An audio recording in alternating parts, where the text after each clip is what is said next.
Alright, how you doing? Good to see you, good to be here.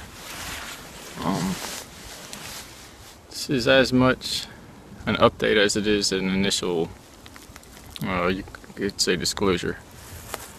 I came out to the woods a little bit, as you can see. Camera's tied up with a vegetable tie. It's usually around the vegetables to a tree, so we'll see how well that holds. It's already fallen down a few times.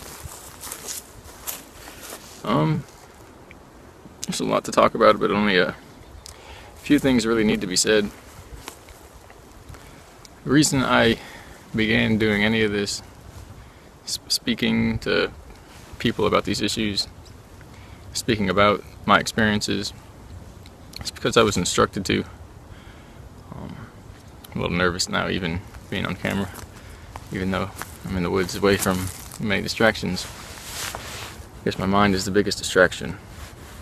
Something we're all going to learn, part of the human race is going through now, learning to discern between the distraction and the truth within, without getting too metaphysical or vaguey. Try to reduce the ums. So I was instructed to by the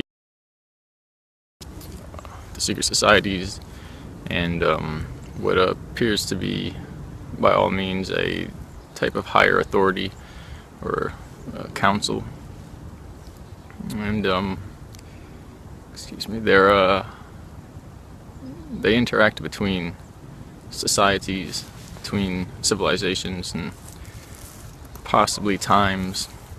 It's not possibly, but we'll get to that point in time. Pun intended. So I was instructed to, as well as certain factions of the military, namely what you would call Solar Warden, and has since the 80s changed, but that is the general idea. If you look up Solar Warden, or if you see people talking about it, that's what they're referencing, a US-born space fleet. And by space we mean, if anybody's actually referencing the real thing, is electrogravitic craft which enable what you could call space travel, atmospheric travel, and then further, but that will have to be explained a little bit more concisely as far as what space travel entails and what the possibilities and the range of distance actually denotes. It's a little bit different than you would think. So I was instructed to speak on these issues. There are many issues pending. I was allowed, permitted, granted, instructed to do this because I love humanity. I love the people watching this. I try to respect myself and humanity, and namely, maybe ultimately, the truth. That we can disrespect ourselves. In many ways we can disrespect each other, and ultimately we're disrespecting the truth. We're not giving attention to the truth, to the real issues, to what we're actually doing here, to who we actually are, and this is what this is all about.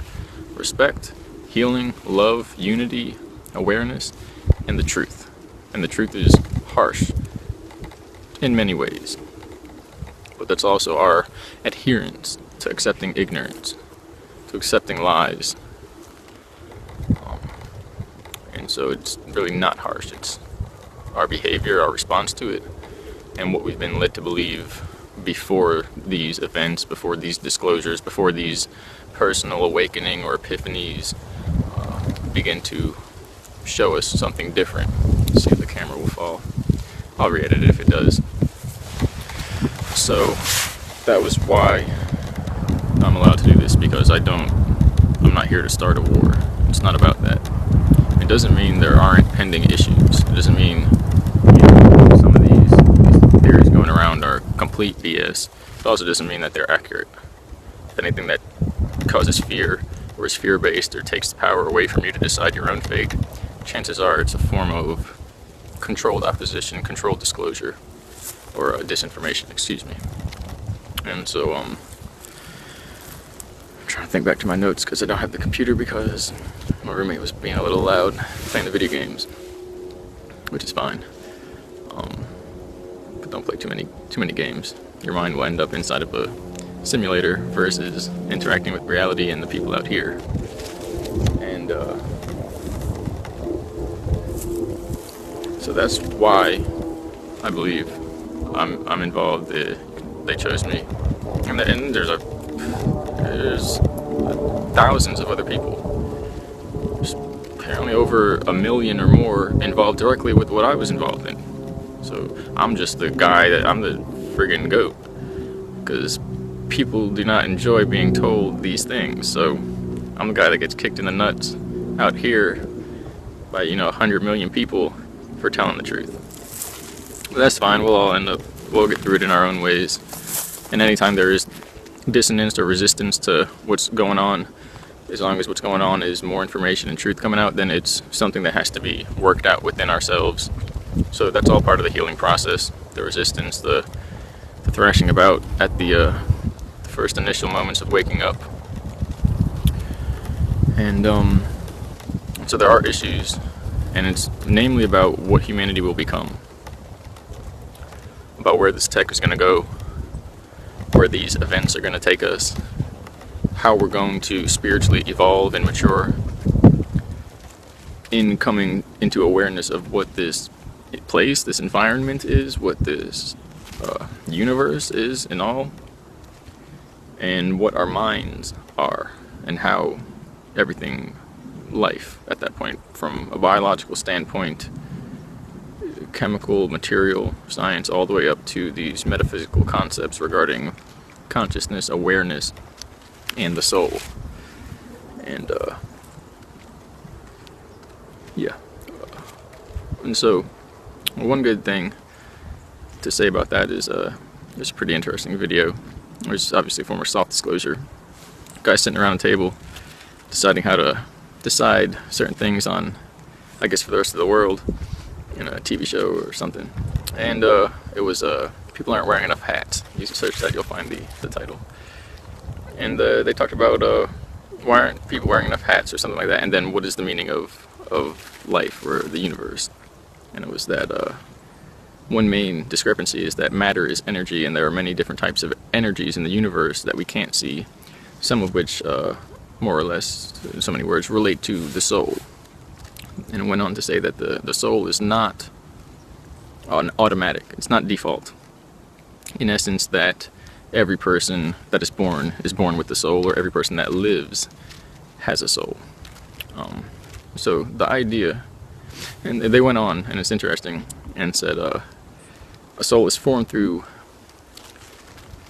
maintained focus on the self to induce self-awareness, or guided focus maintained on the self, which the guided part could mean that somebody with this intelligence would have to help a person one way or another, from higher correspondence level to another, or however that's going to work, into organizing their focus, like a guided meditation throughout their life, into developing soul awareness or self-awareness. And so it's an interesting point. It's not an evil thing that some don't have a soul. That's it. It's not an evil thing. It's the fact that there are some people with high awareness, and there are some people that have not reached high awareness yet, regardless of whether they will or they won't later. It's just that that's the situation we're in now. And so that's the main idea.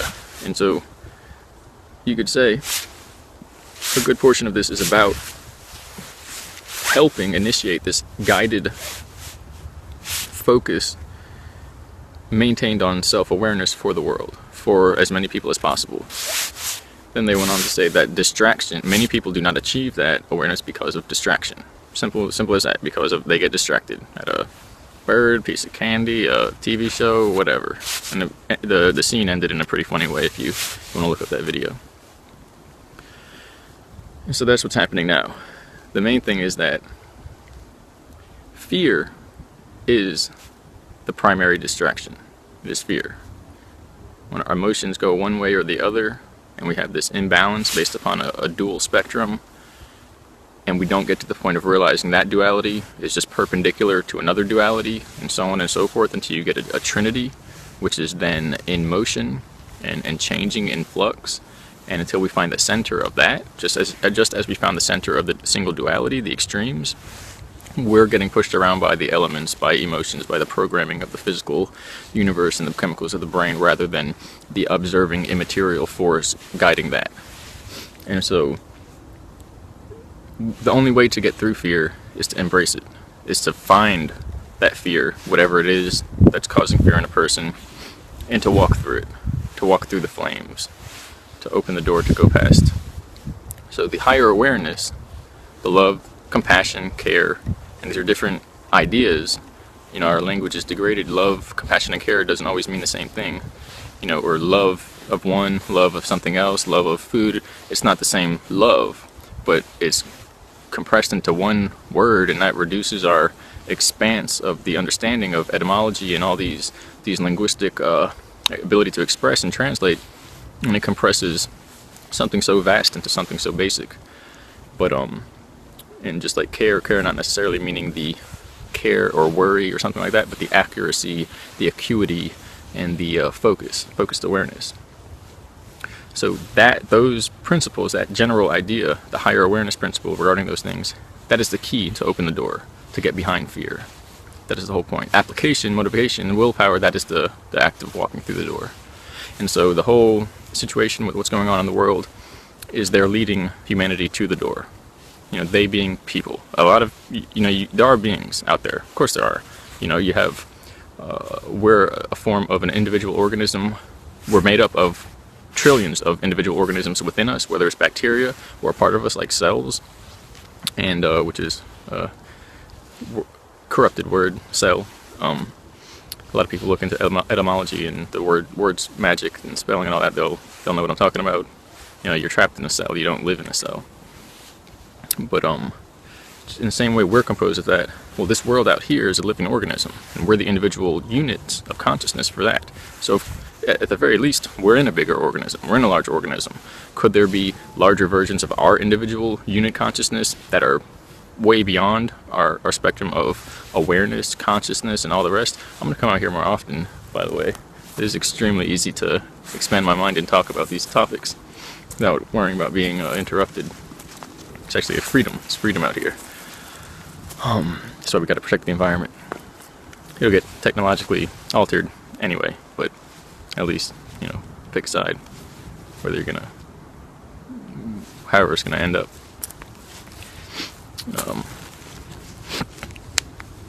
So there are other beings. We are part of a larger one, and we can achieve realization within ourselves without becoming something else, but as a person, and become an awakened person, man or woman, without getting too occultic and weird about what it looks like or what it's going to be or the steps to get there. The steps, as far as I'm bringing to you, is just by going through the fear being the things that separate us to each other, from one another, and within ourselves, making those individual units, the fear, the lack of harmony, whether it's food or waking and sleeping cycles or energy expenditure, mind or body, when they're disharmonic, then our cells, our organs, our system, glandular systems, they're no longer working in sync. They're no longer one being. Okay, when you get those beings that are already into trillions of organisms, when they're not working together, that one being, which is the whole thing, it degrades, it suffers. So that's the whole point. When we work together, we produce that harmony, and we create an over-unity, a harmonized self. That is consciousness. That is what allows you to wake up in the morning. That is what forces you to go to bed at night, because that needs a rest. That needs a break every few hours, depending on what you do and how you interact with the world, how you spend your energy. And so there are other beings, but the people organizing a lot of things are people. They're people who awakened their minds. It's that simple. There is an elite and there is a front elite, a type of control system set up through that. So don't get too carried away with focusing on the elite or the differences in society and all that. And the differences are there to define ourselves, you have a difference between your eyes and your, you know, lower extremities, so that you have a being, you have an organized structure that can produce these possibilities in life where you can interact in nature and with each other in a certain way. If you didn't have that difference, we'd be like big, you know, floating amorphous masses floating around, which would be an experience in itself. But that's the whole point. With that difference, with that contrast comes difficulty. With that difficulty comes all the lessons and experiences that we get to enjoy. Or if you don't pay attention and keep the correspondence between levels and know where is a time to pick up and do the work and where is a time to relax and allow that to sink in, you're not going to get either. It's just going to be one big mess, and you're going to have to get comfortable with that, which is in itself a lesson. And that's a touch on the 7 Hermetic Principles. Check out that video by Spencer. Well, he gave a lecture on it. It's very good. Sparked my mind on it. Haven't heard it talked about, spoken about in that way, with that clarity since earlier times. So there are a lot of changes coming. This has to do with the technology, ultimately how we're going to use our minds, how our minds are going to advance. Once our minds advance and we're already watching it, we interact with nature, we interact with technology, we interact with each other, we interact with ourselves and the universe and the knowledge that's out there in a way different format, way amped up. Look at the 80s, the 70s, the 60s, the 50s, and then compare that. I'm not too far away from society. Compare that to what's going on today with these smartphones, these you know, these tablets that allow you to basically have a computer faster than a lot of laptops, anywhere, at any time. That's funny. Almost looks like presidential airplanes. They near Andrews Air Force. They fly by sometimes.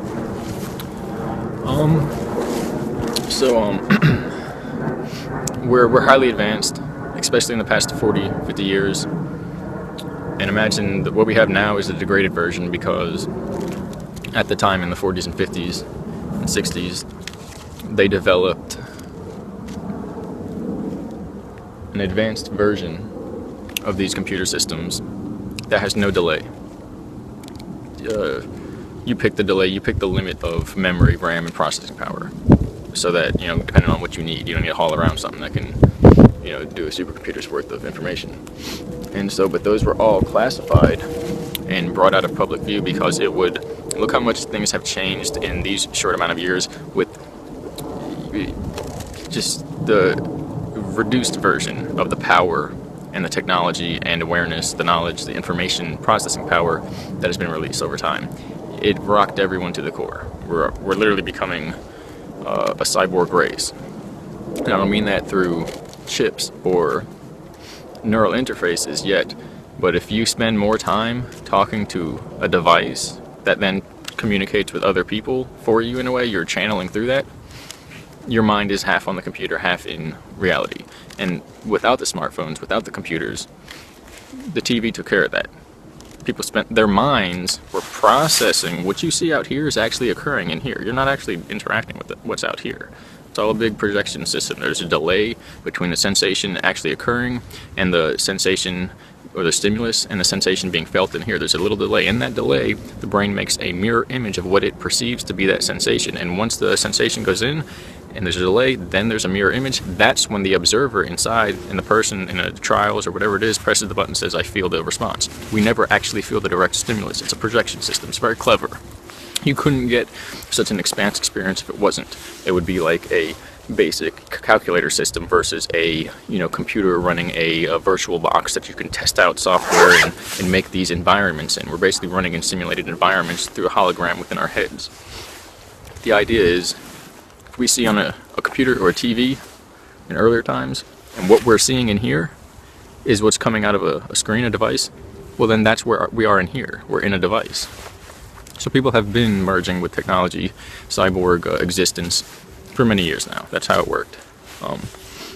And there are some issues with that. You know, hive mind capability.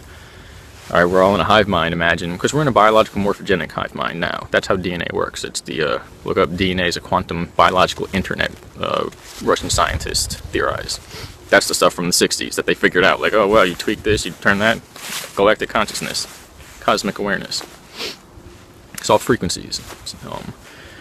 But imagine we all plugged into a tech system, and it gets infected. Well, shoot, now we're all infected. Those are the issues.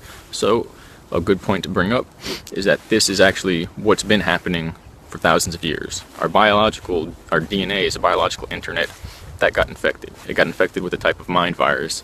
That's why our civilization, our society, has gone to war with itself. You gotta imagine that you get to a place and it's just beautiful. They got everything they need, and then in the corner over there, they're punching each other in the face for no reason. They have a virus. There's some type of self-destructive virus that's taking hold. Some say this is the ego itself. Some say this was introduced at the start of our civilization in this you call it a planet, in this realm, like dimension that we formed in mentally, and then our bodies came or something organized with that. And so then that would mean that the way the brain interacts, not evolved, but the way it interacts with itself, there are some distortions there. And so then, not necessarily that modifications are the key to that, but learning how to discern between the distortions of what is you're feeling, and then what is that delay where your conscious mind perceives the unconscious programming code, the filtration of what's actually being sensed.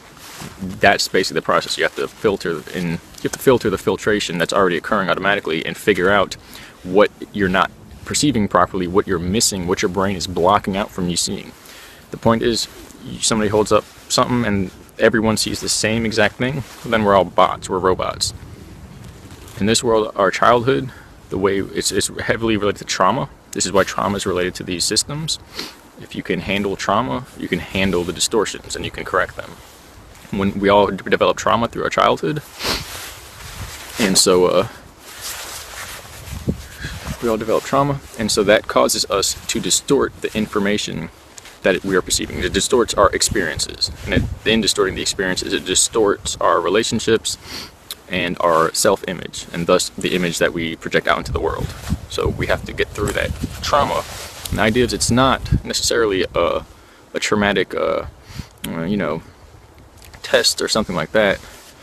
It's the fact that, it is a test, but it's the fact that just being born in this place and growing up in this type of situation, this environment where people are disconnected, it is trauma-inducing, and that's the source of that. So these issues are all being influenced, affected, and handled here very quickly. To put it in a couple words, sentences, these issues are coming to a close. They figured out a way to rise these distortions, make them apparent, plain as day, and give people the opportunity to let them go, to let go of the fear, and in doing so to go past the fear, and to lose the boundaries of the distortions that are present in this physical layer. Doesn't necessarily mean we leave the physical layer behind, but I've seen some things, and so once you lose the boundaries, you go on from there. There's a whole universe to explore. That's the whole point. It's not like we're in a dump over here, but the way our minds are working, this is literally like a Commodore 64 compared to, the quantum supercomputers that are coming out. That's how we can interact. And the point is that our energy systems, our immaterial consciousness, which connects through an extra dimensional physics model, higher dimensional physics model, it goes at the speed of light. It's as if this universe and the physical universe is bounded by a limit, but that limit is our perspective. It's our perception. It's not actually out here in the physical matter. It's our mind, and it's giving us like a frame rate based upon our mind. And that's what or our brain really, but that's what the limit is. And so then if our minds change the limit that's out here, it disappears and it is no more. Excuse me.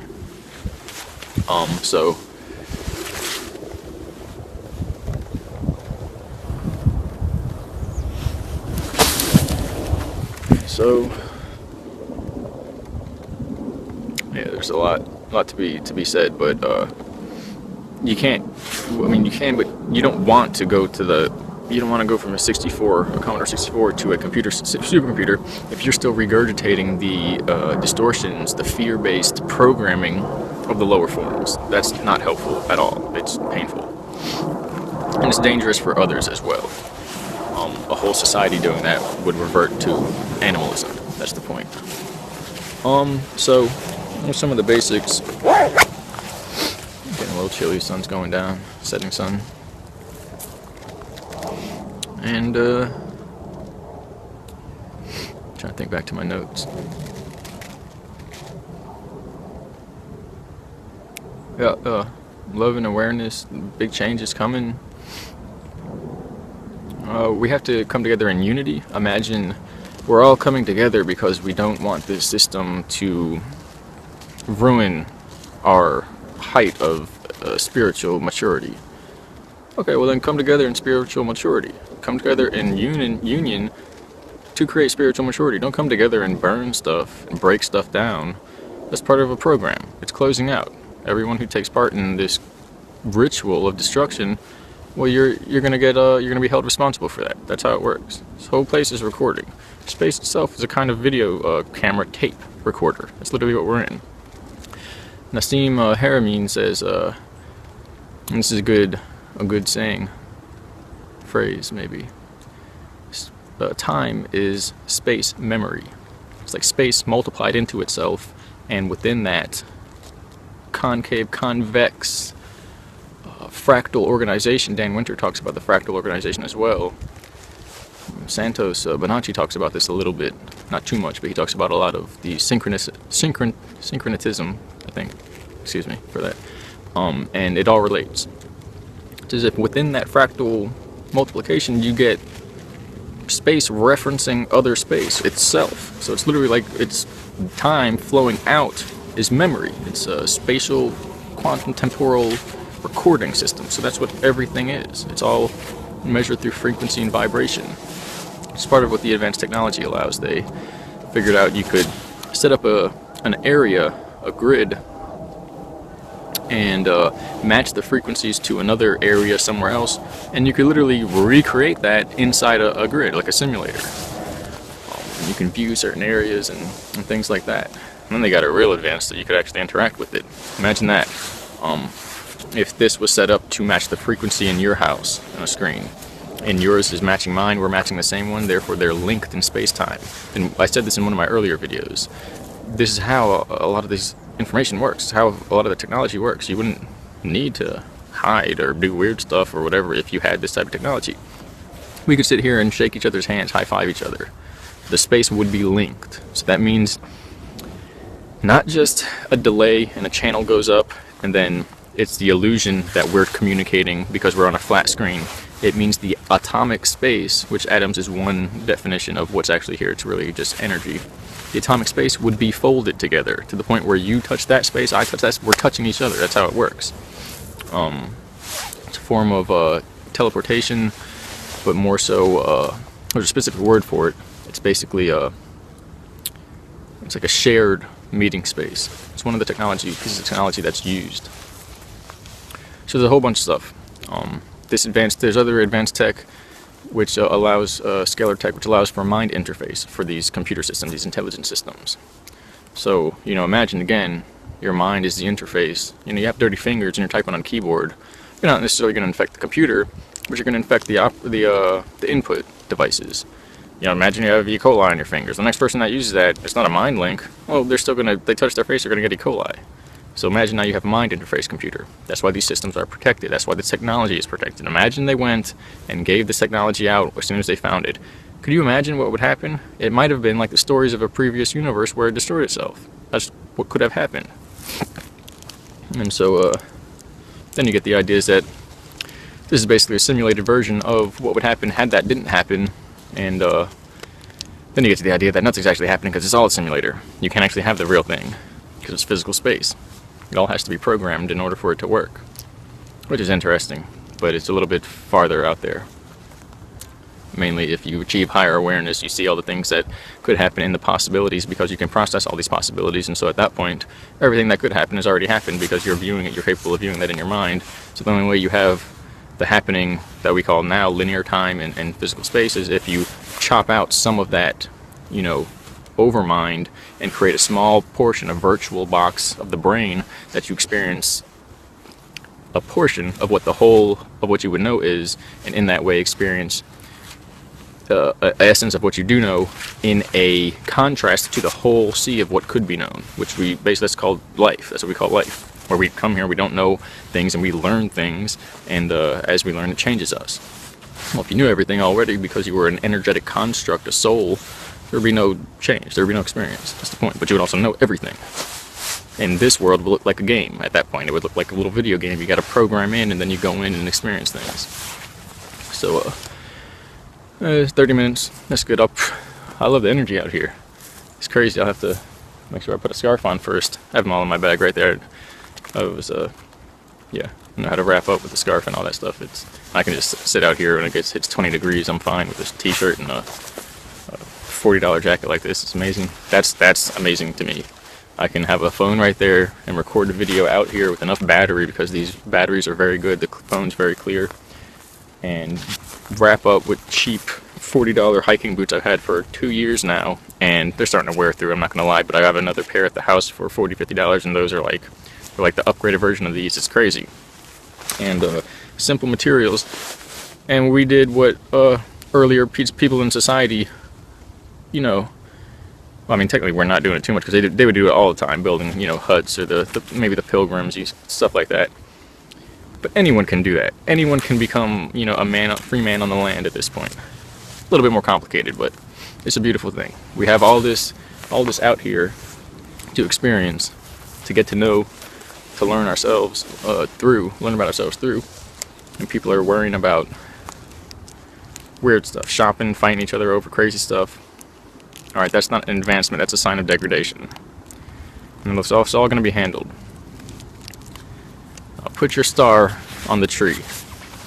Adorn your tree of life and your tree of knowledge with the red and blue and gold glitter, the lights. Light it up. Forget about the presence at the bottom of the tree. That's an illusion. Materialism is an illusion. Trace your path in a spiral staircase up your tree until your star enlightens on top. And then you'll know Christ. Forget about the presence at the bottom with the dirt and the worms and the X at the bottom of the tree and the circle around the X. You don't need that. It's not important. You see what people do when they focus on that. They scrounge around like animals and fight. That's not going to help them. It's going to help them by showing them what not to do and showing us what not to do, for all who want to actually see the truth and get the light of that star on top. So, yep, that's a little bit about that. A lot of changes coming. Specifically having to do with technology and awareness. All about fear. Get through fear. We can get through it all. I mean, fear is the only barrier in this universe, because it's all created in your mind. The fear and this universe. So, well, then what could hold you back? Well, nothing. We're free. Then why are we afraid? Why do we hold ourselves back? In other words, we hold ourselves back. We're the only thing that holds ourselves back. And there are many games being played, though, for those who are interested in fears like this. If they're going to buy those presents, if they're going to spend and give their star away in order to get those presents at the bottom of the tree that nobody really needs anyway, someone's going to sell it to them. They've been doing it. And there's change happening now. We're entering, they call it some starfire stellar activation cycle. Half of what we even came up with is just words to give people a concept that they can speak to other human people, like, you know, not like they're not human, but the fact that it's a language, and they'll understand or have some way of making sense of this. Otherwise, it just looks like a whole bunch of energy and changes and DNA activation and all this. It's really weird to comprehend. We don't have words for this, so you get stellar activation cycles, stuff like that. But and within that, the charades of lying to people, deceiving people openly, and getting people to say, hey, you're not using that star up there. How about I trade you for this box of worthless electronic goods? Not worthless, but the way they use it, worthless. And that's apparently coming to an end. They proved their point. They got their method of teaching people. So now there's another method that's going to come out. And it's not necessarily going to be a combatants between that, or competition. It's look at Michael Kavanagh. I said his name Kavanagh before. It's funny occurrence with that. if everybody remembers enough, then the people involved will remember it. He talks about a lot of things. He's very aware of what's going on. He'll tell you some things. There's 666 and 777. 666, ego death. Okay, self-destruction through ego. Not even ego death, but ego existence. 777, physically realized perfection of man. They're switching over. 777 is a signal they began pulsing out up until this time, years ago. And these are the people who showed me huge machines where they pulse out stuff, and it's like they create our society. They gear it, they schedule it. And for higher awareness, it goes somewhere. It's not just going in. What is that? Why would they do that? But there are people that are out here doing that. That's the point. But the 666 was for containment, to get out the darkness, to expand it, and so you can see it and go, there it is, and heal it, or distance yourself, or get it all in one space. And the 666 will close itself out on its own. It'll be allowed to run until people keep, like Joe Rogan says, hitting themselves in the dick with a hammer, while other people over there are building houses, building complexes. So, shout out Joe Rogan, he's cool. And there's so many people out there that are highly aware, just relaxing, don't get involved in the charades, in this destruction. It'll be handled from above. Unify for peace. If you're unifying to tear down this BS deception system, do it by creating anew. The plan, anew, not directly related. The plan is, there's two ways to go about it. You create by destroying the old, and you literally destroy the old, if that's your way of going about it. And in that, you become one with the mind of the creator, because only the creator can destroy, because the act of destruction is the other end of the act of creation. But that's the pathway that you go to that. If a person is doing that, I don't mean you, but that's the pathway the person would go to that. And it's connected to the snake eating itself, Ouroboros. And so then there's another version of that, the transcendence pathway, where you create, you make a new world. Any world. World is even a corrupted word. It means world. We're spinning. We're mind boggled here. It's existence, a reality. There's many of them. Just turn the dial and you get to a new channel. New channel, nadis, spine, lights up the tree. And so then by adding, you add and add and add, and that act is simultaneously destruction. And you don't have to actually watch it crumble and burn. No, it doesn't have to rise up out of the ashes, because it is simultaneously doing that forever. Just like right now, I'm pulsing in and out of reality, and my cells are dying and being reborn. It's a complete creation and destruction process as it's happening. But I don't sit here and notice myself dying. Now when it runs its course, and there's not the ascension, okay, then you get the creation destruction. But that doesn't have to be that way. Literally, doesn't have to be that way. You can walk through that fire, walk through that gate. It's about a time gate scenario, synchronizing your mind with the mind of the universe as it completes itself, so that you can pop out of it and go, aha, that was amazing. I was there. I'm present before, I'm present in it, and I'm present after it. And it was all me. But everyone gets to do that. So yeah. And that's just, but the point is to do that, to live, and keep your body up, keep your mind up, keep others up, and a whole society to keep themselves up. You would have to have compassion.